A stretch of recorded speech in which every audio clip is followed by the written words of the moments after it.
Assalamualaikum warahmatullahi wabarakatuh. Perkenalkan, nama saya Muhammad Tarik Fajri. Hari ini saya akan menjelaskan tentang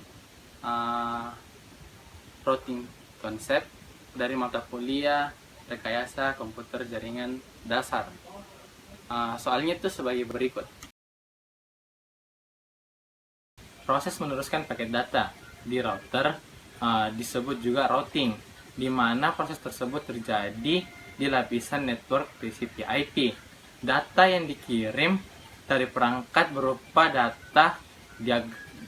datagram atau paket data yang dikenal sebagai IP. Datagram memiliki alamat tujuan paket data yang dikirimkan.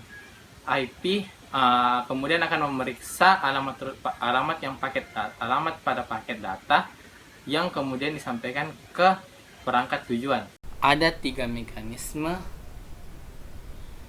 penerusan paket data yang dapat dilakukan oleh router.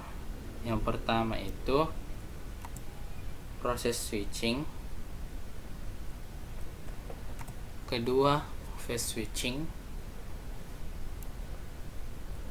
ketiga Cisco Express Forwarding.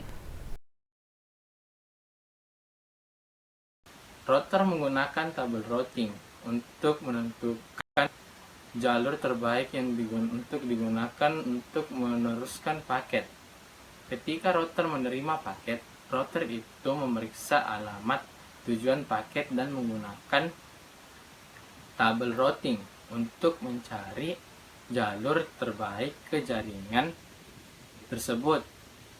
Tabel routing juga termasuk interface yang akan digunakan untuk meneruskan paket untuk setiap jaringan yang dikenal.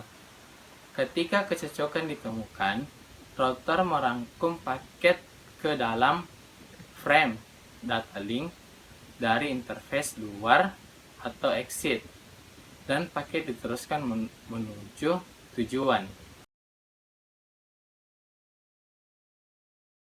Struktur routing table terdiri dari 7. Yang pertama itu route source, destination network, administrative distance, metric, next hop, route to time step, dan exit interface.